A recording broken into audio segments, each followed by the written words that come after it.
atmosphere and everything. It was just a big win. It was a fun environment, night game and everything. It was my first go-around for that, too, here. So it was a lot of fun. I was really excited. Have you ever played an option offense? What was that? Have you ever played against an option offense before you played Wofford out here? Not really, no. No, sir.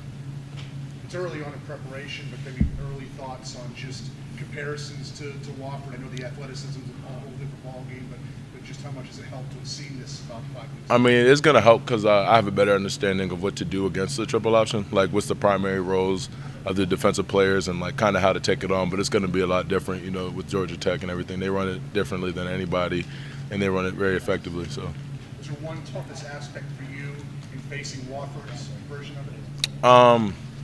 Just like not really, not so much. I mean, we did a good job getting prepared for it all week. So, but it just it being my first game was the toughest part, probably.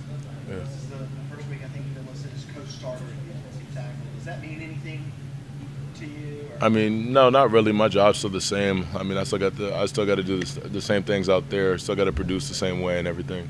So it doesn't really mean anything to me. No, sir. Have you and Mitch had much interaction on the field, whether like in practice? Say again? You and Mitch? Practice or anything? Not really, not too much and everything.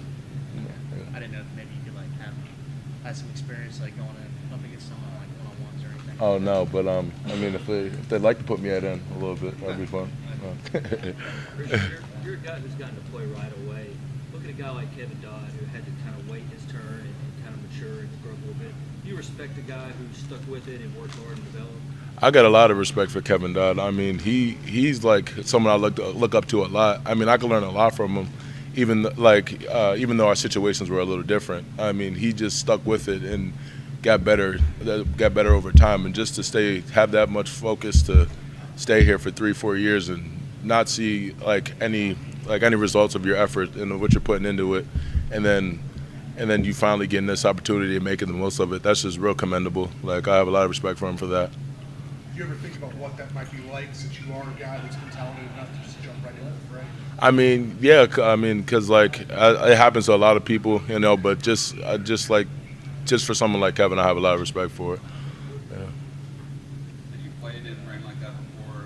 Obviously not a hurricane, but really hard rain, bad conditions like that before. Not really, but I enjoyed it. It was a lot of fun. You know, you always dream as a little kid to play. You always want to play out in the rain and stuff. It's a lot of fun and everything. So I mean, that was just kind of like a little kid experience for me a little bit.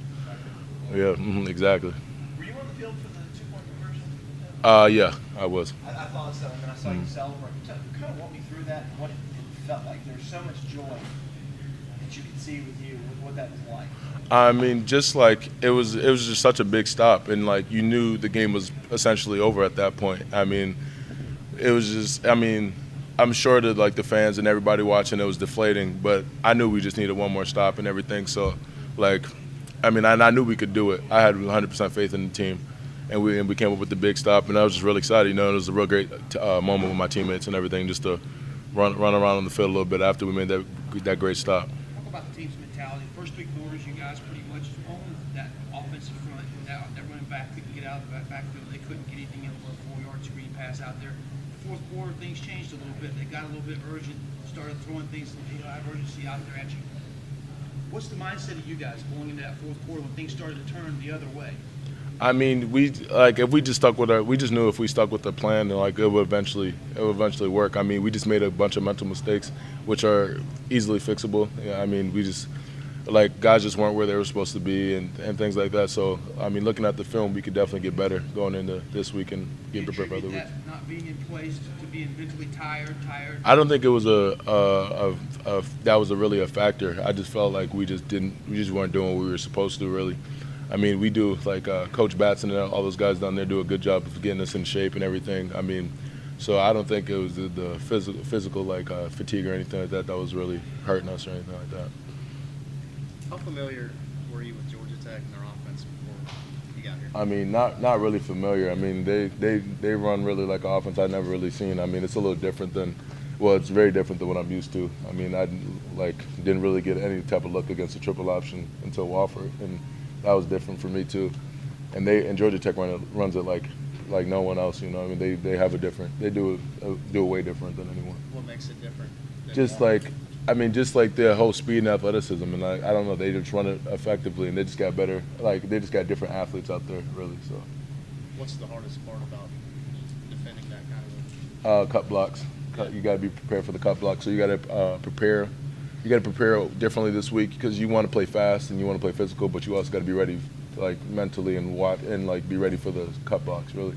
Did you get cut really well by Wofford? Maybe once or twice. They actually didn't do it as much as I thought they would have, but once or twice I got it, and I mean it wasn't too bad. But this week they're going to do it a lot, and so you just got to be ready for it. Do you have to remind yourself to play a little bit further off the line of scrimmage? Hands on. Kind of. You just want to be ready for it. You know, do what you got to do. Whether it's just staying lower so that you get your hands on them as soon as they go for your legs or anything like that. So. This is the second offense in a row that's lost a lot of key players to injuries. Do you guys even realize when you guys are hurt for the other team?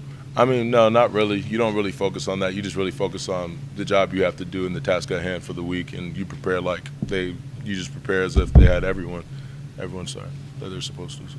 How sore are you right now? Are you more so than ever any other opponent you faced? No, not really. I'm actually feeling pretty good right now. Just, I mean, you're obviously going to be tired a little bit after a game, but I'm fine right now. No injuries, not very fatigued or anything or sore. So. Christians, stopping the dive play is certainly number one in going against this. So, I mean, just talk about the repetitiveness of this. They almost lull you to sleep that you're thinking, okay, I got to stop the dive, got to stop the dive, got to stop the dive. Does it get between your ears a little bit? I mean, like, yeah, that's very essential to stopping a offense like this and everything. And I mean, it's fun. You still get to hit someone every play. So I mean, I'm kind of looking forward to that opportunity. So, yeah. Is it all about maintaining gap control with these guys, just staying in your gaps? You just really gotta be disciplined. That's like everything. Just with so much going on, everyone has a specific job, and if you don't do it, then you know it's gonna be a long game for us. So just everyone is gonna have to be disciplined and buy into what's going on this week strategically for defense.